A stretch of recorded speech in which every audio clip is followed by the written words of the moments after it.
आखिर केदारनाथ धाम में ऐसा क्या है जिसकी वजह से बिना तेल डाले भी 6 महीने तक लगातार जलता रहता है दीपक? कैसे महादेव ने अपने भक्त के लिए 6 महीनों को सिर्फ एक रात में ही तब्दील कर दिया था? आखिर क्यों भैरवनाथ को केदारनाथ धाम का द्वारपाल माना जाता है? आखिर क्या हुआ जब भीमशिला पर रिसर्च करने पहुंचे वैज्ञानिक? आखिर क्या है रीतस कुंड का रहस्य? आखिर क्यों केदारनाथ मंदिर का शिवलिंग दुनिया के सभी शिवलिंग से पूरी तरह से अलग है? आखिर क्या रहस्य छिपा हुआ है इस शिवलिंग में? आखिर इस शिवलिंग का नेपाल की पशुपतिनाथ मंदिर की शिवलिंग से क्या संबंध है? क्या हुआ जब एक साधु दीपक के रहस्य को जानने के लिए चुपके से मंदिर के अंदर घुस गया? आखिर क्यों और किसने करवाया था केदारनाथ मंदिर का निर्माण? आज की इस वीडियो में हम आपको बाबा केदारनाथ के 15 ऐसे अनसुने रहस्यमय चमत्कारों के बारे में बताने जा रहे हैं, जिनके बारे में जानने के बाद आप भी एक बार जरूर बाबा केदारनाथ के दर्शन करने के लिए जाना चाहेंगे। दोस्तों, 12 ज्योतिर्लिंगों में से सबसे सर्वोच्च माने जाने वाला केदारनाथ धाम, जो हिमालय की गोद में बसा हुआ है, आज करोड़ों लोगों की आस्था का केंद्र माना जाता है। कई हजार फुट की ऊंचाई वाले 3 पहाड़ों के बीच बसे हुए केदारनाथ धाम में 5 नदियों मंदाकिनी, क्षीरगंगा, स्वर्ण गौरी, मधु गंगा और सरस्वती का महासंगम भी देखने को मिलता है। हर साल लाखों श्रद्धालु यहां महादेव के दर्शन करने आते हैं और इस स्थान की अलौकिकता से मंत्रमुग्ध हो जाते हैं। इस प्रसिद्ध तीर्थ के बारे में कहा जाता है कि यहाँ आने वाले प्रत्येक मनुष्य को स्वर्ग जैसी अनुभूति होती है। स्वर्ग कहिए या महादेव का मंदिर, बात एक ही है। लेकिन क्या आपको पता है, केदारनाथ धाम से जुड़ी कई पौराणिक कथाएं प्रचलित है, जिनसे यह पता चलता है कि केदारनाथ धाम कोई सामान्य धाम नहीं है, बल्कि यहाँ पर तो साक्षात महादेव विराजमान है। यहाँ पर ऐसे कई चमत्कार देखने को मिलते हैं जो इस बात की साफ साफ गवाही देते हैं कि यहाँ सच में महादेव निवास करते हैं। लेकिन दोस्तों, ऐसा बताया जाता है कि आने वाले समय में केदारनाथ धाम विलुप्त हो जाएगा। इसका जिक्र हमारे धार्मिक ग्रंथों में भी किया गया है। अब सवाल यह उठता है कि आखिर महादेव का गढ़ कहा जाने वाला केदारनाथ कैसे विलुप्त हो सकता है? आखिर ऐसी कौन सी घटना घटित होने वाली है जिसके चलते केदारनाथ धाम हमेशा हमेशा के लिए धरती से विलुप्त हो जाएगा? इन सभी के बारे में आज हम आपको इस वीडियो में बताने जा रहे हैं। साथ ही इस मंदिर के कई ऐसे रहस्य हैं जिनके बारे में शायद ही कोई जानता होगा, उनसे भी आज हम आपको रूबरू करवाने वाले हैं। इसलिए दोस्तों, ये वीडियो काफी इंटरेस्टिंग होने वाली है। अगर आप एक सच्चे सनातन प्रेमी हैं तो एक बार इस वीडियो को अंत तक जरूर देखना। आज की इस वीडियो में हम आपको बाबा केदारनाथ के कुछ ऐसे चमत्कार और रहस्यों के बारे में बताने जा रहे हैं, जिनको जानने के बाद आप बाबा केदारनाथ के चमत्कार को नमस्कार करने के लिए मजबूर हो जाएंगे। तो चलिए बिना देरी किए हुए करते हैं वीडियो की शुरुआत और एक एक करके जानते हैं केदारनाथ धाम से जुड़े हुए रहस्यों के बारे में। रहस्य नंबर 1, मंदिर में इस्तेमाल किए गए पत्थरों का रहस्य। दोस्तों, केदारनाथ धाम मंदिर में इस्तेमाल किए गए पत्थर आज भी श्रद्धालुओं और वैज्ञानिकों के लिए रहस्य बने हुए हैं। केदारनाथ मंदिर भूरे रंग के विशाल पत्थरों और विशालकाय शिलाखंडों को जोड़कर बनाया गया है। हैरानी की बात तो यह है कि इस मंदिर में इस्तेमाल किए गए पत्थर केदारनाथ धाम के आसपास की जगह पर दूर दूर तक कहीं पर भी मौजूद नहीं है। साथ ही केदारनाथ धाम तकरीबन 22,000 फीट की ऊंचाई पर मौजूद है। ऐसे में सवाल यह उठता है कि जिस समय इस मंदिर का निर्माण किया गया था, उस समय इतनी एडवांस टेक्नोलॉजी भी नहीं थी जिसकी मदद से इतने भारी पत्थरों को इतनी ऊंचाई तक पहुंचाया जा सके। ऐसे में लोगों का मानना है कि केदारनाथ मंदिर का निर्माण करना किसी मानव की कल्पना से तो परे है। इस मंदिर का निर्माण जरूर किसी देवीय शक्ति ने ही किया होगा। नंबर 2, 400 सालों तक बर्फ के नीचे दबा रहा था यह मंदिर। केदारनाथ मंदिर उत्तराखंड की हिमालय श्रृंखला में स्थित है और इसने अपने लंबे इतिहास में कई प्राकृतिक आपदाओं को देखा है। ऐसी ही एक घटना लगभग 4 शताब्दी पहले हिमयुग में हुई थी, जब केदारनाथ मंदिर लगभग 400 वर्षों तक बर्फ के नीचे दबा हुआ था। ऐसा कहा जाता है कि इस दौरान भारी बर्फबारी के कारण मंदिर दिखना बंद हो गया था, जिसकी वजह से श्रद्धालु मंदिर के दर्शन करने में असमर्थ थे। लेकिन मंदिर को 20वीं शताब्दी की शुरुआत में रिसर्च टीम की मदद से खोजा गया था, जिन्होंने बर्फ को साफ किया। जब मंदिर की पूरी बर्फ को हटाया गया तो एक समय के लिए रिसर्च टीम भी दंग रह गई थी, क्योंकि इतने सालों तक बर्फ में दबे रहने के बावजूद भी इस मंदिर को एक खरोच तक नहीं आई थी। ये मंदिर अपनी पहले की स्थिति में ही बरकरार था। इतने वर्षों तक बर्फ के नीचे दबे रहने के बाद भी केदारनाथ मंदिर की खोज ने पूरे भारत के लोगों में उत्साह पैदा कर दिया। खासकर हिंदू भक्तों ने इसे एक चमत्कार माना। नंबर 3, भीमशिला खंड का रहस्य। मंदाकिनी नदी के किनारे बसे केदारनाथ मंदिर का 2013 में आई प्रलय के बाद बचना किसी चमत्कार से कम नहीं है। इस विनाश में सब कुछ खत्म हो गया था। सन 2013 में प्रकृति ने अपना इतना भयानक रौद्र रूप दिखाया था, जिससे न सिर्फ उत्तराखंड बल्कि पूरे भारत को रुला कर रख दिया था। यह बात किसी से भी छुपी नहीं है कि 2013 में कितनी भयानक आपदा आई थी। बाबा केदारनाथ के दर्शनाभिलाषी न जाने कहां से दर्शन के लिए आए थे, लेकिन इस प्रलय ने 6000 से भी ज्यादा जिंदगियों को तबाह कर दिया और घायलों की संख्या तो पूछिए ही मत। उस वक्त ऐसा लग रहा था मानो मंदाकिनी नदी सब कुछ अपने साथ बहा ले जाने के लिए आतुर हो। लेकिन फिर कुछ ऐसा हुआ जिसमें स्वयं महाकाल ने अपनी उपस्थिति का मनुष्यों को एहसास कराया। जब मंदाकिनी अपने उफान पर थी तो ऐसा लग रहा था कि बाबा के मंदिर को भी अपने साथ बहाकर ले जाएगी, लेकिन उसी बहाव के साथ आया एक शिलाखंड मानो ढाल बनकर मंदिर के समक्ष खड़ा हो गया हो। यह विशालकाय शिलाखंड पानी के साथ रोल होते हुए आया और मंदिर से सिर्फ 10 मीटर दूर पहुंचने के बाद अचानक से रुक गया, जिसकी वजह से पानी का तेज बहाव मंदिर को छोड़कर मंदिर के दोनों तरफ से बहने लगा। इस शिलाखंड की वजह से मंदिर का बाल तक बांका ना हो सका। उस समय मंदिर में मौजूद सभी लोगों ने यह मान लिया था कि उनका बचना अब संभव नहीं है, लेकिन इस शिलाखंड की वजह से 500 से भी ज्यादा लोगों की जान बच गई थी। अब इसे चमत्कार कहें या संयोग, परंतु आस्था रखने वालों के लिए यह महाकाल की लीला ही तो है। पानी के साथ बहकर आई इस शिला का नाम भीमशिला रखा गया है। केदारनाथ आने वाले भक्त इस शिला की भी पूजा और अर्चना करते हैं। यह शिला मंदिर के परिक्रमा मार्ग के बिल्कुल पीछे है। जब वैज्ञानिक इस भीमशिला पर रिसर्च करने के लिए निकले तो उन्होंने आधुनिक यंत्रों द्वारा इस भीमशिला को हिलाने की बहुत कोशिश की, लेकिन वैज्ञानिक इस भीमशिला को टस से मस्तक नहीं कर पाए। इस शिला पर रिसर्च करने के बाद यह पता चला कि यह विशालकाय शिला लगभग 5000 साल से भी अधिक पुरानी है। अब बहुत से लोग ये बोलेंगे कि जिस तरह से इस भीमशिला के चमत्कार की वजह से 500 लोगों की जान बच गई, उसी तरह से महादेव ने अन्य और लोगों की भी जान को क्यों नहीं बचाया। तो इसका जवाब यह है कि लोग बाबा के दर्शन करने कम और घूमने फिरने और अपने मनोरंजन के लिए ज्यादा आते हैं। उनके मन में भक्ति कम और इंस्टाग्राम पर रील बनाने की इच्छा ज्यादा होती है।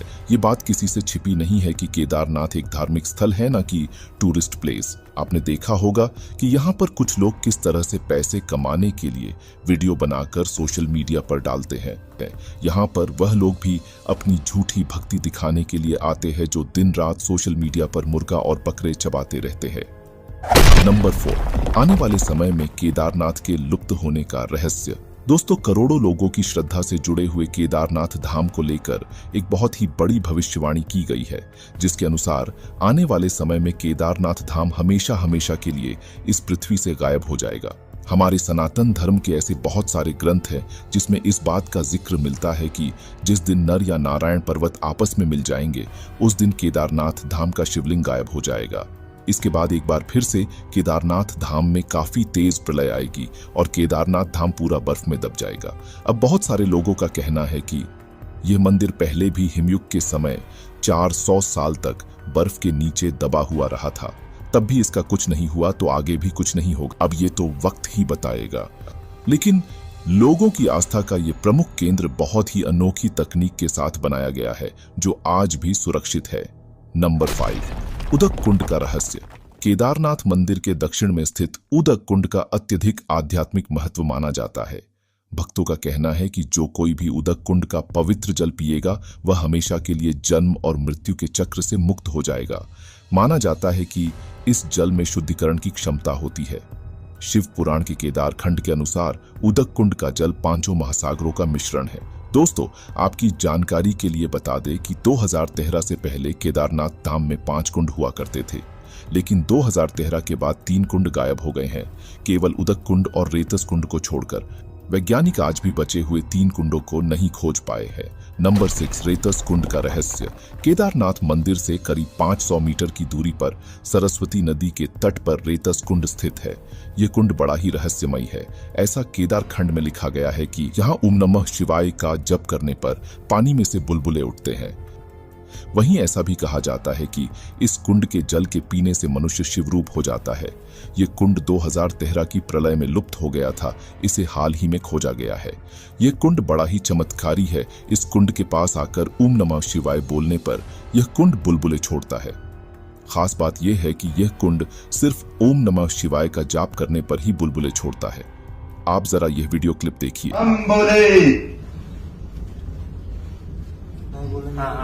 नहीं बोलने पे नहीं आएगा ना, कुछ बोलने। ओम नमः शिवाय। ओम नमः शिवाय। हर हर शंभो। और कहा जाता है यहाँ पर ओम नमः शिवाय बोलने से बुलबुले आते हैं, जो हमने साक्षात देखे भी है। और आप देख सकते हैं प्रत्यक्ष रूप से दिख रहा है कि बुलबुले किस तरह से, हमने जैसे ही भगवान शिव के जयकारे उद्घोष किया है वैसे ही यहाँ पे बुलबुले निकल के आ रहे हैं। तो ये मंदिर में बम बम भोले नाम का नाम जब लेते हैं तब उसमें से पानी में से बुलबुले निकलते बाहर। ये पुराना ये क्या है, पूरा ये साँच है कि ये श्रद्धा है कि भगवान का नाम लो तो ये सब होता है। नंबर 7, केदारनाथ धाम का पांडवों से जुड़ा रहस्य। ऐसा बताया जाता है कि महाभारत युद्ध के बाद पांडवों ने केदारनाथ मंदिर का निर्माण किया था। ऐसा माना जाता है कि अपने ही भाइयों की हत्या करने के बाद पांडवों ने फैसला किया था कि वे अपने पापों का प्रायश्चित करेंगे। इसके लिए वे केदारनाथ धाम पहुंचे। भगवान शिव से क्षमा मांगने के लिए सभी पांडव उन्हें खोजने लगे, लेकिन भगवान शिव उन्हें माफ नहीं करना चाहते थे, इसलिए वह बैल के रूप में छिप गए। लेकिन जब भीम ने उन्हें पहचान लिया और उन्हें छूने का प्रयास किया तो भगवान शिव 5 अलग अलग स्थानों केदारनाथ, रुद्रनाथ, तुंगनाथ, मध्य महेश्वर और कल्पेश्वर में बिखर गए और गायब हो गए, जिन्हें अब पंच केदार के नाम से जाना जाता है। बाद में पांडवों ने भगवान शिव को मना लिया था। कहा जाता है कि केदारनाथ मंदिर का निर्माण पांडवों ने ही करवाया था। नंबर 8, भैरवनाथ करते हैं केदारनाथ की रक्षा। दोस्तों, भैरवनाथ को केदारनाथ के रक्षक देवता के रूप में जाना जाता है। पौराणिक कथा के अनुसार भैरवनाथ एक राक्षस हुआ करते थे जिसने भैंसे के रूप में भगवान शिव पर हमला किया था। लेकिन जब वह शिव शंभू का कुछ नहीं बिगाड़ पाए तो उन्हें अपनी गलती का एहसास हुआ और उन्होंने भगवान शिव से क्षमा मांगी। बदले में भगवान शिव ने उन्हें क्षेत्र पालक की उपाधि दी, जिसका अर्थ है पवित्र भूमि का रक्षक। इसलिए भैरवनाथ को भक्तों द्वारा केदारनाथ मंदिर के संरक्षक के रूप में पूजा जाता है। हर साल सर्दियों के मौसम में जब भारी बर्फबारी के कारण मंदिर बंद हो जाता है तो भैरवनाथ की मूर्ति को ऊखीमठ गांव ले जाया जाता है, जहां पर यह मूर्ति मई तक रहती है। जब केदारनाथ तीर्थयात्रियों के लिए फिर से खुल जाता है तो इस मूर्ति को फिर से पहले वाले स्थान पर स्थापित कर दिया जाता है। स्थानीय लोग बताते हैं कि सन 2017 में मंदिर समिति और प्रशासन के लोगों को कपाट बंद करने में काफी परेशानी हुई थी। कपाट की कुंडी लगाने में दिक्कत हो रही थी और फिर उसके बाद पुरोहितों ने भगवान केदार के क्षेत्रपाल भुक्कुंठ भैरव का आह्वान किया तो कुछ ही समय के बाद कुंडी सही बैठ गई और ताला लग गया। यहाँ शीतकाल में केदारनाथ मंदिर की सुरक्षा भुक्कुंठ भैरव के भरोसे ही रहती है। भैरवनाथ का महत्व केदारनाथ मंदिर में किए गए कई अनुष्ठानों के माध्यम से भी देखा जा सकता है, जैसे कि मंदिर परिसर के अंदर उनकी मूर्ति पर फूल और नारियल चढ़ाना। वहीं कुछ भक्तों का कहना है कि जब तक भैरवनाथ के दर्शन कोई व्यक्ति नहीं करता है तब तक उसकी केदारनाथ की यात्रा का फल उसे नहीं मिलता है। नंबर 9, 6 महीने के लिए बंद होता है केदारनाथ धाम। दोस्तों, केदारनाथ धाम हिंदुओं की सबसे बड़ी आस्था का केंद्र माना जाता है। इसके बावजूद भी केदारनाथ धाम को 6 महीने के लिए ही खोला जाता है और 6 महीने यह बंद रहता है। केदारनाथ मंदिर के कपाट बंद होने के बाद बाबा केदारनाथ की पंचमुखी डोली ऊखीमठ के ओंकारेश्वर मंदिर तक बड़े ही धूमधाम के साथ निकाली जाती है। इस दौरान भक्तगण बाबा केदारनाथ के अगले 6 महीनों तक ऊखीमठ के ओंकारेश्वर मंदिर में दर्शन कर सकते हैं। भाई दूज वाले दिन ही केदारनाथ धाम के कपाट बंद कर दिए जाते हैं। अब आप लोग सोच रहे होंगे कि आखिर भाई दूज के दिन ही क्यों कपाट बंद होते हैं। तो दोस्तों, इसके पीछे 2 कारण बताए जाते हैं। सबसे पहला कारण बताया जाता है कि महाभारत युद्ध के बाद पांडव अपनी पत्नी द्रौपदी के साथ हिमालय पहुंचे, जहां उन्होंने भगवान शिव के मंदिर का निर्माण किया। इसके बाद उन्होंने यहीं पर अपने पितरों का तर्पण किया था। इसके बाद ही उन्हें स्वर्ग की प्राप्ति हुई। कहते हैं कि जिस दिन पांडवों ने अपने पूर्वजों का तर्पण किया था वो भाई दूज का ही दिन था, इसलिए तब से इसी दिन केदारनाथ के कपाट बंद होने लगे।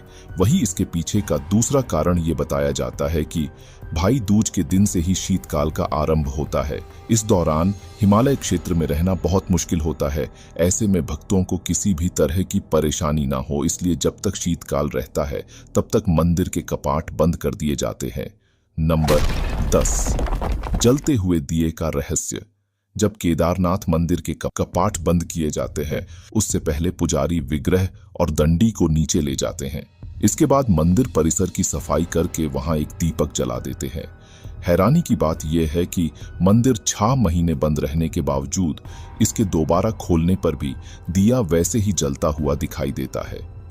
मंदिर में एक छोटा सा दिया पूरे 6 महीने तक लगातार कैसे जलता रहता है, इस बात को लेकर सभी हैरान है, लेकिन सब लोग इसे साक्षात महादेव का चमत्कार ही मानते हैं। नंबर 11, क्या हुआ जब एक साधु 6 महीने के लिए केदारनाथ मंदिर के अंदर बंद हो गया। एक बार एक साधु केदारनाथ मंदिर के 6 महीने तक दीपक के जलने के रहस्य को जानने के लिए छुपके से खाने के लिए कुछ फलों के साथ मंदिर के अंदर ही रह जाता है। इसके बाद मंदिर के द्वार बंद हो जाते हैं। साधु भगवान से बोलता है, क्षमा करें भगवान, मैं रहस्य जानना चाहता हूं। दिन बीतते हैं और फिर फल खत्म हो जाते हैं। साधु भूख से बहुत परेशान होने लगता। साधु अपने साथ लाए गए फलों से केवल 4 दिनों तक ही अच्छे से गुजारा कर पाता है, लेकिन इसके बाद फल खत्म हो जाते हैं। अब साधु के पास खाने के लिए कुछ भी नहीं बचा था और अब वह भूख के मारे तड़पने लगा था। निराश होकर साधु कहता है, हे प्रभु, क्या मैं अब यहीं पर मर जाऊंगा? थक हार कर फिर साधु की नींद लग जाती है, लेकिन जब साधु उठा तो उसे कुछ ऐसा दिखा जिसे देखकर उसके होश उड़ गए। उसने देखा कि उसके आसपास ताजे फल बिखरे पड़े हैं, दीपक भी जल रहा है और तेल से भरा हुआ है। इसके बाद साधु की ऐसी नींद लगती है कि वह 6 महीने बाद ही खुलती है। 6 महीने बीत जाते हैं और फिर मंदिर के द्वार खुलते हैं। तब लोग हैरान होकर बोलते हैं, ये साधु कौन है? साधु कमजोर आवाज में बोलता है, मैंने भगवान का चमत्कार देखा है। सीसीटीवी कैमरे की फुटेज देखने पर पता चलता है कि कोई अदृश्य शक्ति फल लाती थी और दीपक में तेल डालती थी। नंबर 12, रुद्र गुफा। रुद्र गुफा को अक्सर ध्यान कुटिया भी कहा जाता है। यह केदारनाथ मंदिर के पास स्थित है। इसका निर्माण गढ़वाल मंडल विकास निगम द्वारा किया गया था। केदारनाथ में मौजूद यह गुफा काफी आश्चर्यों से भारी हुई है। बाहरी दुनिया के भटकाव से बचने के लिए केदारनाथ गुफा में कोई इंटरनेट कनेक्शन नहीं है, लेकिन इसमें उचित बिजली के साथ एक बिस्तर और बाथरूम है। यह गुफा पहली बार 2019 में चर्चा के अंदर आई, जब मई 2019 में पीएम मोदी ने इस गुफा में ध्यान लगाया था। रुद्र गुफा को लेकर ऐसा बताया जाता है कि पहले जितने भी भारत के बड़े बड़े योगी और संत रह चुके हैं, उन्होंने इसी गुफा में आकर ध्यान केंद्रित किया था। नंबर 13, 6 महीनों का एक रात में तब्दील होने का रहस्य। दोस्तों, जैसा कि हमने आपको बताया था, केदारनाथ धाम 6 महीने खुला रहता है और 6 महीने इसके कपाट बंद कर दिए जाते हैं। लेकिन एक बार महादेव का बहुत ही बड़ा भक्त उस समय केदारनाथ धाम पहुंच जाता है जब मंदिर के कपाट बंद होते हैं। पंडित जी को उसने बताया वह बहुत दूर से महीनों की यात्रा करके आया है। पुजारी से उसने प्रार्थना की, कृपा करके इस दरवाजे को खोलकर प्रभु के दर्शन करवा दीजिए। लेकिन वहां का तो नियम है, एक बार पट बंद हो गए तो फिर वह अपने निश्चित समय पर ही खुलते हैं। पुजारी ने साफ साफ भक्त को मना कर दिया कि वह कपाट नहीं खोलेगी। उससे कहा कि वह 6 महीने बाद ही दर्शन करने के लिए आए। ये कहकर पंडित जी तो वहां से चले जाते हैं, लेकिन वह भक्त वहीं पर बैठकर रोने लगता है और मन ही मन भोलेनाथ से प्रार्थना करता है कि एक बार उनके दर्शन हो जाए। ऐसे ही रोते रोते पूरा दिन बीत जाता है और जब रात होती है तो उसे काफी तेज भूख भी लग जाती है। साथ ही बर्फबारी होने की वजह से उसे बहुत ज्यादा ठंड भी लग रही थी। इतने में उस भक्त के पास एक साधु आता है और उसे खाने के साथ एक कंबल देकर चला जाता है। इसके बाद अचानक से उस भक्त की आंख लग जाती है और जब वह सुबह उठता है तो उसे मंदिर के कपाट खुले दिखाई देते हैं। उस व्यक्ति ने पंडित जी को प्रणाम किया और बोला, कल आपने तो कहा था कि मंदिर 6 महीने बाद खुलेगा और इस बीच यहाँ कोई नहीं आएगा, लेकिन आप तो सुबह ही आ गए। पुजारी ने उसे गौर से देखा, पहचानने की कोशिश की और पूछा, तुम वही हो जो मंदिर का द्वार बंद होने पर मुझे मिले थे? 6 महीने होते ही तुम वापस आ गए। उस आदमी ने आश्चर्य से कहा, नहीं, मैं कहीं गया ही नहीं था, मैं तो तभी से यहीं पर ही हूँ। कल ही तो आप मुझे मिले थे, रात में मैं यहीं सो गया था और कहीं नहीं गया। पुजारी, जब व्यक्ति के मुंह से इस तरह की बातें सुनते हैं तो वो भी काफी अचंभित हो जाते हैं और उन्हें पूरा खेल समझ में आ जाता है। दरअसल महादेव ने अपने भक्त के लिए 6 महीने को एक रात में तब्दील कर दिया था। नंबर 14, शिवलिंग का रहस्य। दोस्तों, केदारनाथ का शिवलिंग दुनिया में अभी तक जितने भी शिवलिंग हैं उन सभी से बहुत अलग है। केदारनाथ का शिवलिंग त्रिकोणीय आकार का है, जबकि लगभग सभी शिवलिंग अंडाकार या गोलाकार होते हैं। अन्य शिवलिंगों को मनुष्य द्वारा बनाया जाता है, जबकि केदारनाथ का शिवलिंग प्राकृतिक रूप से निर्मित है। मान्यता है कि केदारनाथ धाम में स्वयंभू शिवलिंग स्थापित है। स्वयंभू शिवलिंग का अर्थ है जो स्वयं प्रकट हुआ है। मान्यता है कि केदारनाथ में मौजूद ज्योतिर्लिंग आदि है और इसे पूर्ण बनाती है नेपाल में मौजूद पशुपतिनाथ मंदिर की शिवलिंग। तो दोस्तों, ये थे केदारनाथ मंदिर से जुड़े हुए कुछ अनोखे रहस्य जिनके बारे में आज आपको इस वीडियो में जानने को मिले। उम्मीद करते हैं आपको यह वीडियो पसंद आई होगी। हमारा आपसे अनुरोध है कि आप इस वीडियो को टीवी पर चलाकर अपने परिवार के सदस्यों को भी एक बार जरूर दिखाएं। कुछ भी कहो, लेकिन केदारनाथ धाम में स्वयं महादेव विराजमान है। इस बात को हर साल वहां जाने वाले लाखों श्रद्धालु मानते हैं। वैसे आपका इस विषय पर क्या मानना है?